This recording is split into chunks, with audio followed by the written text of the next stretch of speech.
no se me imaginaría nunca creer que yo o un hombre como yo, tan limitado, pudiera expandirse, extenderse, solo por su amor y su gracia y su misericordia.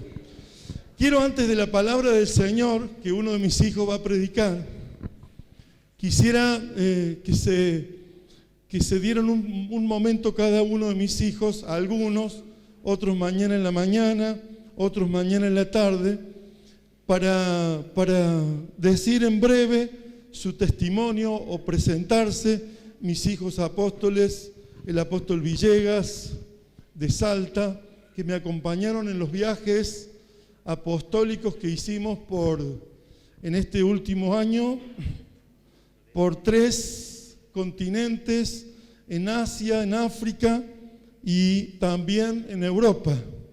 Y ha sido una bendición ir con ellos, acompañados. Son el testimonio, mi testimonio en ellos. Y por años han estado y han servido y lo están haciendo para gloria. Por eso Miguel Beltramini, no ha llegado Jorge David Páez y Carlos Ariel Ferranz. Le hemos estado dando un tiempo, que ellos hace 25 años que están en el ministerio.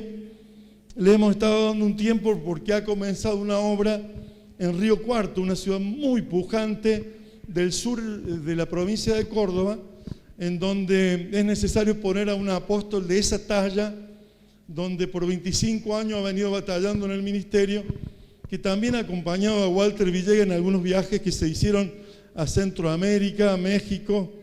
Y bueno, damos muchas gracias a Dios por los que hoy están aquí, que pueda Miguel, que pueda el apóstol Walter, el apóstol David Benavente, que el apóstol David Benavente hace 2 años, pero con una paternidad tan fiel, con una fidelidad. Eso es lo que va a medir el Señor en este tiempo, restaurando la paternidad y hijos que son fieles, leales a ese llamamiento, ¿no? Yo quisiera que ustedes puedan enseñar, ministrar lo que ha pasado en sus vidas. Miguelito, Dios te bendiga. Gloria a Dios. Dios les bendiga. Un gusto estar aquí. Bueno, como decía mi padre, 18 años en el ministerio. Nací en este ministerio.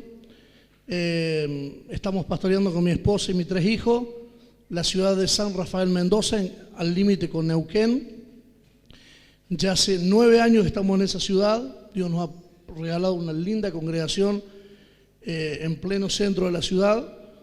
Y llegando a los distritos, todo tomando cada lugar que Dios nos da. Nos ha dado una radio, nos ha puesto ahora, en breve nomás estamos proyectando un canal de televisión. Así que en 9 años Dios nos ha hecho crecer, nos ha hecho extendernos. Y bueno, como decía mi padre, pertenezco a un hijo de la casa donde fui escogido para acompañarlo en los viajes ministeriales, así que tuve el privilegio en el año 2012 y en lo que va del 2013. Ayer, cuando veníamos en viaje, veníamos contando con mis hijos que han venido acompañándome, 2 de ellos de Argentina, 21 viajes en avión de distintas partes del mundo en 1 año y medio. Y eso solo lo hace Dios, solo lo hace el Todopoderoso en su infinito amor, en su infinita misericordia. Quizá uno hizo todo lo que pudo y la honestidad, la transparencia llevó a que nuestro Padre pudiera confiar y hoy pudiera abrir las naciones para nuestra vida. Así que estoy muy contento, acabo de cumplir 45 años el domingo que pasó, así que muy contento y con un futuro, con una vida por delante, con muchas ideas, con muchos proyectos y sobre todo con el proyecto más grande, de hacer que los sueños de mi padre se puedan cumplir, porque estamos trabajando en conjunto para que el reino se extienda. Así que acá no hay rivalidad, aquí no hay celos, aquí no hay nada cada uno tiene su ciudad, nos apoyamos con los siervos en distintas partes de Argentina y estamos trabajando con una sola meta, ganar esta nación o el mundo donde Dios nos lleve para el Señor. Sabemos que el tiempo se ha cortado y bueno, si Dios nos ha escogido, que Dios pueda usarnos a donde Él quiera. Así que les bendigo, es un gusto estar aquí en Viña. Es el segundo congreso que estoy aquí en Viña, pero he venido varias veces a Chile, a otros lugares, así que es para mí un placer y un gusto conocerles, aquellos que no conocía. Y bueno, tendremos 2 días de gloria para recibir todo lo que Dios quiere para nuestra vida. Así que les bendigo con todo mi corazón, es un gusto y que Dios pueda hablar, ¿no?, a sus vidas.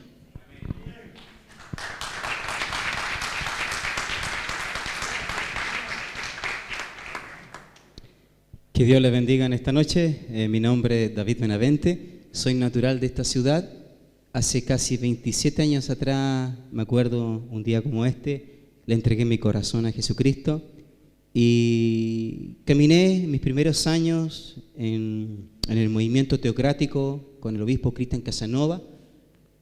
Y para mí, tantos años de repente en la fe y definiendo en algún momento en mi vida, estoy hablando hace 2 años atrás, he tenido un testimonio muy personal y que se los quiero compartir en pocas palabras. Tuve 24 años con una enfermedad crónica, 24 años pidiéndole al Señor que me sanase.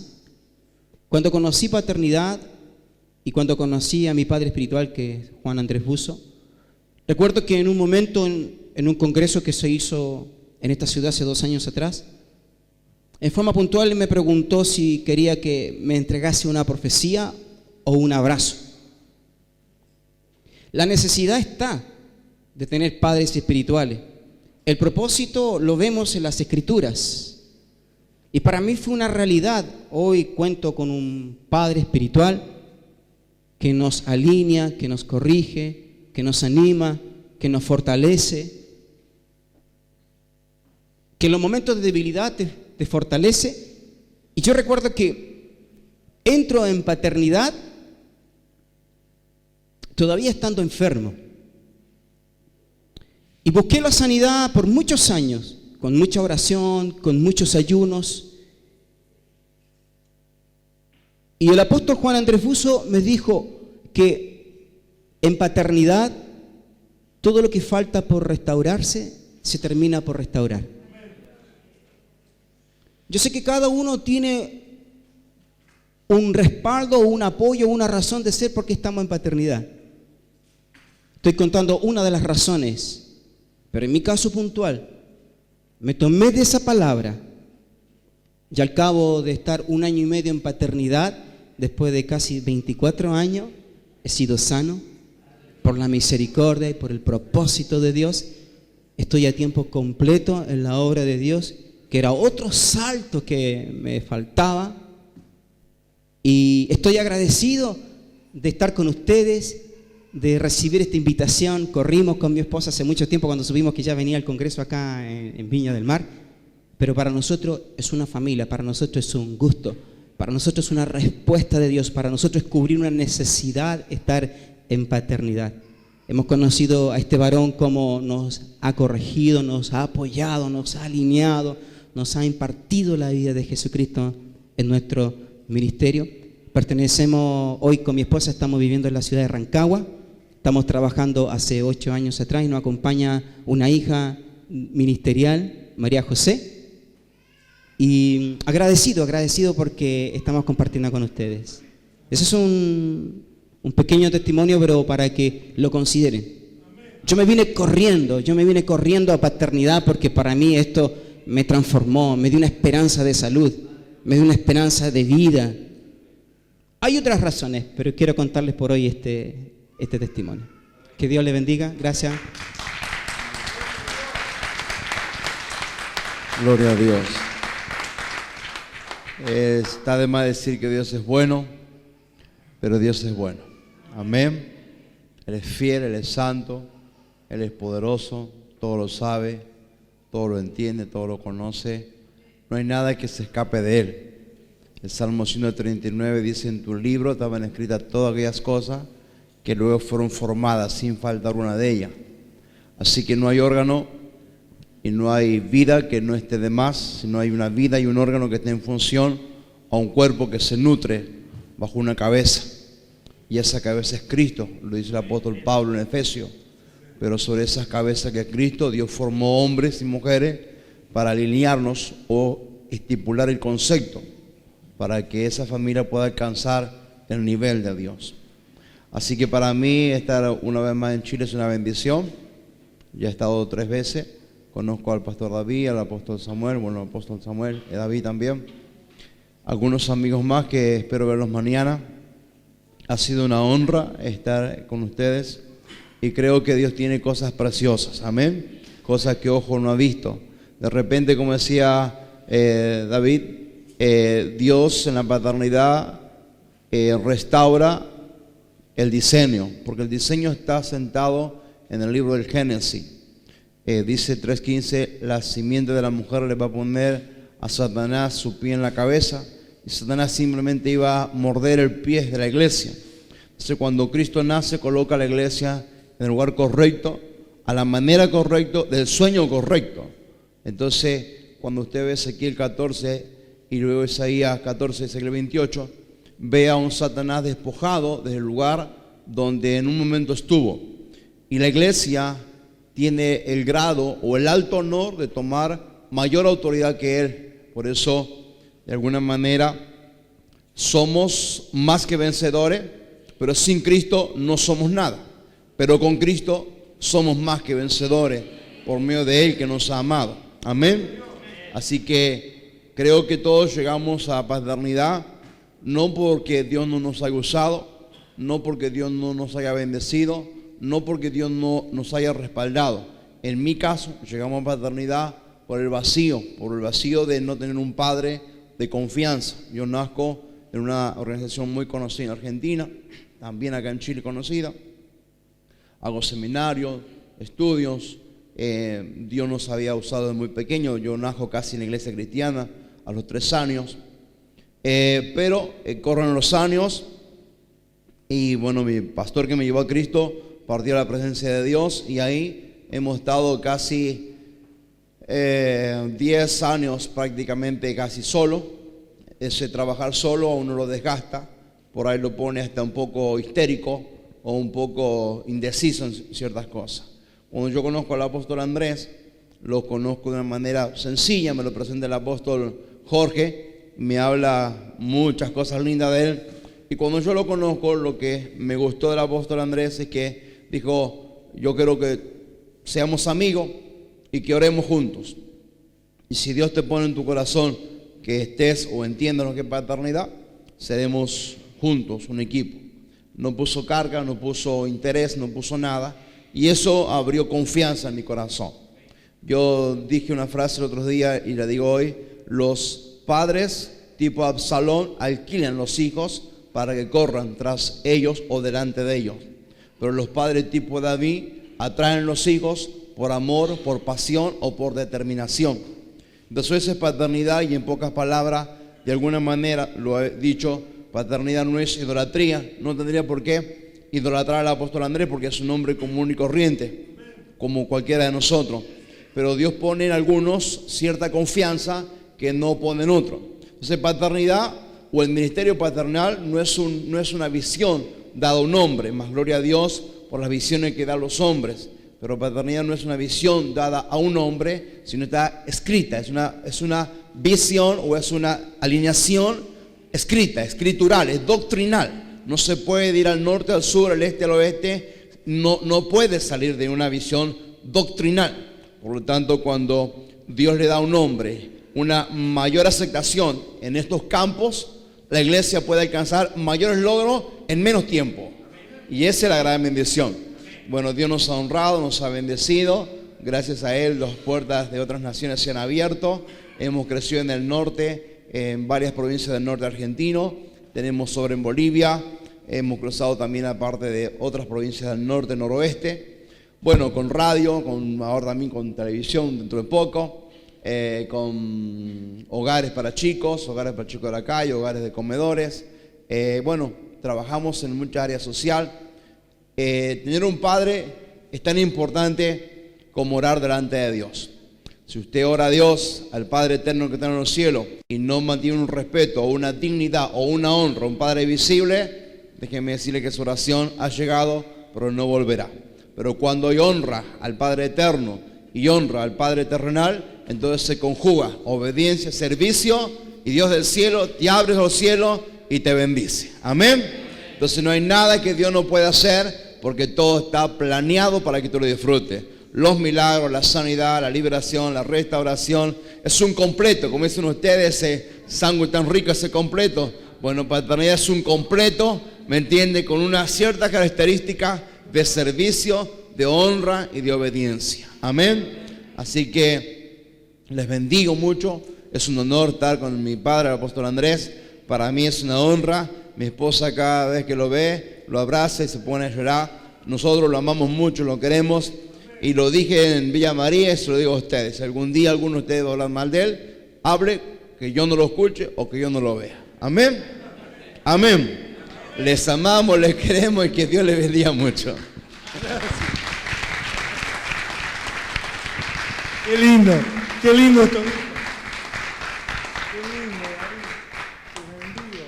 Qué lindo, qué lindo. Saben que mi padre espiritual, el apóstol Byron Walter, es un guatemalteco que hace 25 años que vive en Estados Unidos y que es un hombre que Dios ha usado para impartir el temor reverente, el temor santo a un Dios santo, justo y verdadero. Ese temor reverente que él transmitió en todas sus acciones, en palabras y en ejemplo, son las que yo le transmito a mis hijos, porque un padre enseña a temer a Dios a sus hijos. En el capítulo 34, libro de Salmos, habla de que un padre le enseña el temor a sus hijos. Y la iglesia tiene que conocer, saber cómo es el temor a Dios, el respeto, la obediencia. Cuando uno tiene a un padre, quiere honrarlo y debe honrarlo. Y muchas veces el apóstol Pablo en capítulo 13 de Romanos, dice: sométase toda persona a toda autoridad, porque toda autoridad ha sido puesta por Dios, y quien resiste a la autoridad resiste a Dios mismo y acarrea condenación para sí mismo. Está hablando de no resistir, de obedecer, de honrar. Y cuando nosotros en la iglesia o en la casa o en algún lugar no honramos, ese ejemplo no lo quisiera tener Dios. Dios dice: honra a tu padre y a tu madre. Y en el libro de Efesios, capítulo 6, el apóstol Pablo dice: en el Señor se debe honrar a padre y madre, y el que no honrare, el que maldijera a su padre y a su madre, muera irremisiblemente. Así que no le agrada el mal ejemplo, le agrada el buen ejemplo. Y en un cristiano que no tiene reverencia, no teme, es muy fácil que haga, como Romanos 2 dice, hablar mal a la gente de este mundo sobre nuestro Dios, blasfemar el nombre de Dios por los malos ejemplos de nuestras vidas, los cristianos. Y el Espíritu Santo habla en el corazón de un hombre cuando ese hombre lo busca, cuando ese hombre le da tiempo a Dios, su tiempo a Dios, para escucharlo. Dice: prontos para oír, tardos para hablar. Cuando escuchamos a Dios con reverencia, viene ese temor. Y si escuchamos a un padre ministerial, ese temor viene.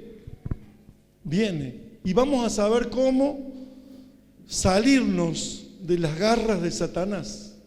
Satanás usa el pecado para someternos a esclavitud nuevamente. Y cuando nosotros estamos en esclavitud, somos dominados por aquel quien nos hizo caer. Y muchos de nosotros tenemos una dificultad, que cuando somos desbordados por esa propuesta de Satanás, cuando somos, digamos de alguna manera, forzados, muchas veces decimos en nuestra vida, o si le confesamos a una autoridad espiritual, decimos: soy débil, no lo puedo vencer. Es un pecado, o mejor dicho, no le da nombre de pecado. Dice, fui débil, soy débil, lo estoy luchando. Pero ¿sabe qué? El pecado hace que nuestra vida sea desbordada y es como que llevo una carga diciendo, soy cristiano, estoy guardando todo esto. Pero bueno, pero ya es demasiado. Y ahí se planta con un pensamiento, un argumento del enemigo para decir, ya es demasiado, ya es bastante lo que hago. Ahora me permito. Y se permite algo justamente que lo ha desbordado. Está ahora como Adán cuando él falló de comer del árbol que no debía comer, con una propuesta de Satanás a Eva, en donde Eva accedió a esa propuesta y comió del árbol prohibido e hizo que, de alguna manera, hizo que Adán también comiese y se escondieron ambos. Y hay aquellas cosas que nos hacen esconder de la presencia de Dios y de las autoridades. Y es aquel pecado que, digamos, le hemos resistido a todo y hemos vencido.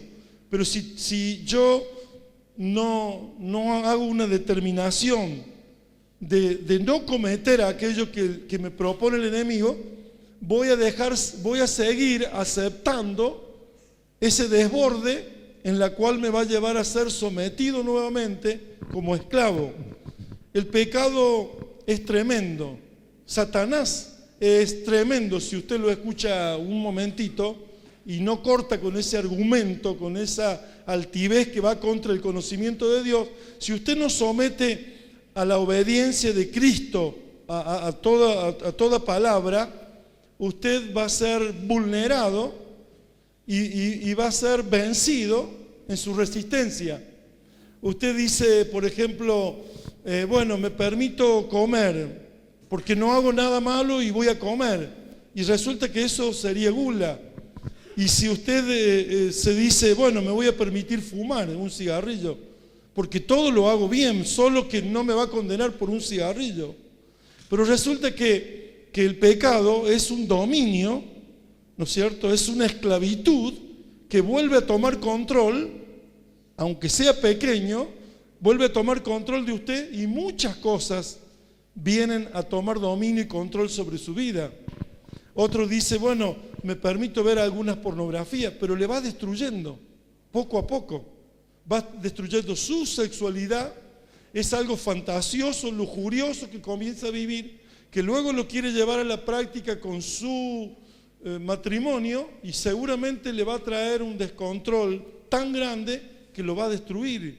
Usted dice, sí, solo son algunos momentos de internet, de algunas pornografías, otros, bueno, en la droga, en el alcohol, un vicio, cualquiera sea, se da como un permiso que luego lo va a destruir. Por eso usted tiene que, en el nombre del Señor, saber decir que no y saber que esa lucha es contra Satanás.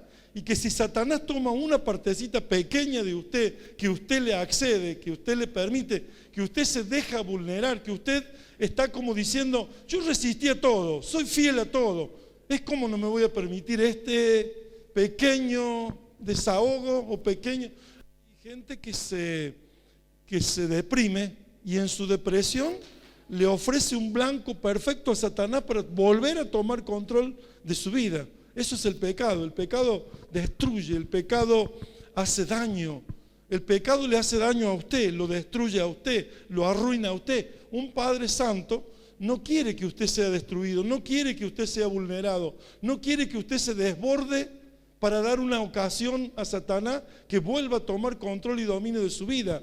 Por eso respetar a Dios es honrarlo, es obedecerle. La honra a Dios el Padre es obedecerle, honrarlo. Porque ese mandamiento es el primero, honra a tu padre y a tu madre. Y tendrás largura de días y todo te irá bien. Ahí está la promesa. Pablo el apóstol lo menciona como primera promesa. En la primera tabla es tema grande, gran debate en los teólogos, diciendo cómo ese mandamiento puede estar después de los 3 primeros que habla de Dios. Que habla de Dios, de no tomar el nombre de Dios en vano, de no hacerse imágenes y de honrarlo a Dios. Bueno, ahora es honra a tu padre y a tu madre. Entonces, cuando uno honra al padre que tiene, para no serle infiel, para no conspirar, para no traicionar su confianza, es porque teme al que es todopoderoso, es que le honra, es que ahora le respeta, ora y le respeta, no ora y sale a hacer lo que no debe hacer, sino que ora y le respeta, le teme, le es reverente, tiene a un padre ahora espiritual al cual no tiene que deshonrar, al cual dirán todo, es hijo de tal, así como cuando David, el rey, venía con la cabeza del gigante Goliat, Saúl preguntó, ¿de quién es hijo este? ¿Quién es el padre de este que le ha enseñado tanta fuerza y poder contra el enemigo? ¿Quién es? Isaí es el padre de David, el que le enseñó todas las cosas. En un Samuel, que fue el padre espiritual que lo ungió en la casa del Padre. ¿Sí? Muchas veces nosotros dejamos ser un blanco perfecto para Satanás. Y yo sabe que hay una historia de cómo el esquimal se sustenta, se alimenta. El esquimal, el hombre que vive en las nieves, no tiene otra comida sino que con la inteligencia se provee esa comida. ¿Y saben que cómo es esa comida? Es cazar un lobo de las nieves.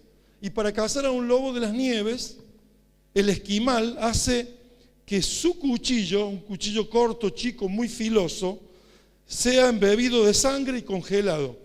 Lo embebe de sangre y lo congela. La misma temperatura congela esa sangre alrededor del cuchillo, un cuchillo, y luego cuando está cubierto de sangre y hielo o nieve, lo clava, ¿no es cierto?, fuera de su hábitat, lo clava en la nieve, y el lobo tiene muy buen olfato para la sangre y prontamente está sobre el cuchillo. Y viene el lobo y comienza a pasar su lengua sobre el cuchillo. Y para comer ese alimento que está en el cuchillo. Pero claro, al pasar la lengua, al roce, se le corta la lengua y comienza a salir su propia sangre. Y comienza a comer porque cree que es la comida que ha encontrado. Y comienza a tomar hasta que queda muerto, destruido. Esa es la forma que Satanás hace con el que empieza a lamer ese pecado. Después lame su propia sangre hasta ser destruido, porque solo uno puede librarlo de esa muerte, del pecado y de la ruina, el Señor Jesucristo, el que derramó su sangre por cada uno de nosotros. Por eso temer a Dios es también temerle al pecado, huir de las pasiones juveniles, salid de en medio de ellos, no toquéis lo inmundo, dice el Señor. Eso habla el Señor, no tocar lo inmundo, no darle oportunidad al diablo a que nos destruya, que nos mate, porque hubo un Rey de Gloria que dio su sangre para salvarnos, y Él quiere salvarnos y perdonarnos. No le dé oportunidad al diablo por su vida, por su cuerpo, por sus enfermedades. Cuide su cuerpo, somos templo del Espíritu Santo. No toquemos, dice, somos templo del Espíritu Santo. Apartaos de lo inmundo, no toquéis eso. Y entonces muchas veces nosotros mismos somos vulnerables porque le damos un lugar a Satanás, creyéndonos de que es una pequeña oportunidad, que no nos va a pasar, que lo vamos a manejar, que lo vamos a dominar. Esas citas pendientes de aquellos antiguos relaciones o de aquellas cosas que son dolorosas para Dios, que son pecado. Hoy la internet, hoy los medios, hoy la tecnología puede ser usada muy en su contra. No lo tenga. Haga ayuno de tecnología, haga ayuno de teléfono, haga ayuno de internet, haga ayuno de esas cosas. que son las que hoy muchas cosas provocan en la vida de los cristianos. No se dé el lujo de tener cosas que le van a ir en contra suyo. Yo a mis hijos ministeriales le he dicho, no, estás mucho tiempo en el internet para buscar lo que es de utilidad al reino de Dios, gloria a Dios, pero más tiempo no es bueno, porque ya está divagando, está buscando algo que satisfaga su ansiedad o sus pensamientos fantasiosos, lujuriosos, y de alguna manera va a caer en pecado. ¿Sí, amén? Qué importante es tener en cuenta el temor a Dios, el respetarlo, el honrarlo, el obedecerle, el cuidar nuestra relación con Él. Yo no quiero por nada del mundo que se rompa mi relación con Él. Él es un Señor, para mí Él es fiel, es justo, es verdadero, es el que me ama, el que dio la vida por mí, el que me provee y me sustenta todo. ¿Cómo voy a herirlo? ¿Cómo voy a ofenderlo? Esta es la relación. Muchas veces decimos un altar. Claro, pero no voy a querer estar en el altar si llevo esa vida. Ahora, por otro lado, si no llevo esa vida, voy a querer beber de su gracia, de su hermosura, de su poder, de su amor. Voy a estar embebido con Él. Voy a estar satisfecho, saciado. Cuando viene un rico a mí y me dice, mire, le voy a dar oportunidad. No, yo ya estuve a la mañana con el más rico. Claro. Y viene el grande, el hombre poderoso y me quiere de alguna manera impresionar o desafiar. No, digo, yo ya estuve con el más grande. Tranquilo, ¿sí, amén? El altar es vital en la vida de un cristiano. El altar es todo para un hombre de Dios.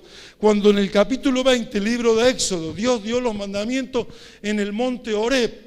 Allí, cuando en la revelación a Moisés se lo dio. Le dijo, bueno, ya hazte un altar en la tierra, sencillo. No hagas un altar de piedra, de cantería, porque eso, dice, eso no es grato a Dios. Puede ser algo que haga que el altar sea profanado. Cuando queremos agregar algo al altar, profanamos el altar. El altar debe ser sencillo, donde usted va a arrodillarse delante de Dios y donde va a tirarse allí en la presencia de Dios para recibir su amor, su revelación, su poder para poder cumplir su mandamiento. Solo con el altar puede el hombre cumplir el propósito de Dios aquí en la tierra. Solo con un altar, sí, amén, puede vencer el pecado. En el nombre de Jesús, los bendigo. Póngase de pie un minuto, vamos a orar. Y también vamos a tener una palabra de un hijo espiritual, el apóstol Pablo Benacetti, de la generación de los Timoteos. Es un apóstol joven que es de la generación de los Timoteos. Nadie tenga en poco tu juventud.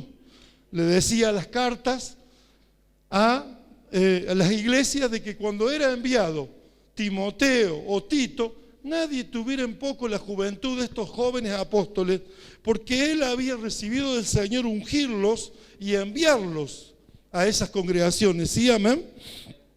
Así mi equipo de apóstoles, la mayoría son jóvenes, pero que han entendido el plan de Dios y ninguno de ellos tiene menos de 15 años conmigo, en donde eso ha sido toda una disciplina de vida. Oremos por esta relación de altar. Oremos para no dejar desbordarnos con el pecado. Oremos para no lamer el cuchillo que va a derramar nuestra propia sangre hasta destruirnos. Oremos para que el Espíritu Santo hoy ponga un sello en nuestro corazón, que seamos gente de temor a Dios, gente de altar a Dios, gente donde Dios haga en nosotros un blanco de bendición, un canal. Porque muchas veces podemos ser un canal para la bendición de Dios o podemos ser una traba, un obstáculo, una barrera para que el poder de Dios pase. ¿Se da cuenta? Muchas veces los cristianos, sin querer, sin saber, sin entender, han sido barreras, han sido trabas para que pase la bendición de Dios. Hoy vamos a orar en el nombre de Jesús. Ore sinceramente, ore con su corazón, ore en el Espíritu. Ore que en esta oración usted encuentre el favor de Dios para tener un altar, para hablar con Él, para intimar. ¿Sabe que cuando usted le conoce a Dios, habla el término conocer, en el término matrimonial, conocer significaba intimar. Cuando había intimidad, se decía que el varón había conocido a la mujer. Cuando intimaron. Usted tal vez no intima con el Señor, quiere decir no le conoce al Señor. Intimar es estar muy unidos. Intimar es más que un amigo. Dice el Señor Jesús, y ya no llamaré siervos, sino que llamaré amigos, porque los siervos no saben lo que hace su Señor, pero sí los amigos saben. Aún hay un término más allá, más profundo, el pacto de compañerismo. Cuando el esposo conoce a la esposa, ese es un pacto de intimidad. Y cuando el Señor nos llama compañeros, ese es el término en el cual nosotros sabemos intimar con Dios. Ser íntimos. ¿Sabe dónde nacen los hijos espirituales? En la cámara más íntima. No se hacen los hijos en la sala de estar, ni en la cocina, ni en el baño. Los hijos se hacen en el dormitorio, en el lugar donde se intima. ¿Sí, amén? Así los hijos espirituales nacen en la intimidad con nuestro Dios, en donde estamos en el altar, donde sabemos esperar. El rey David decía en su corazón, me anticipé al alba y busqué al Señor. Salmo 119, 147 dice, y busqué al Señor y esperé en su palabra. Él esperaba porque sabía que Dios le iba a hablar. No es un Dios que no habla. Es un Dios que cuando nosotros traemos su presencia, no va a estar alguien con su presencia sin hablar. Su presencia es la seguridad que Él nos va a hablar, nos va a ministrar. Yo cuando le adoro, busco su presencia, dice, y supliqué su presencia. 119, 56, supliqué su presencia. Y Él ahí vino y habló a mi corazón. Y yo pude escuchar su voz. Y su voz me fue de revelación, me fue de gozo. Una revelación es algo nuevo, que usted entiende que no entendía. Y el vino es el gozo. Usted cuando tiene revelación va a venir el gozo. Y cuando tiene vino nuevo, usted va a ser un odre nuevo, porque va a estar lavado por el agua del Espíritu Santo. Yo siento la gracia de Dios que se está derramando en este congreso.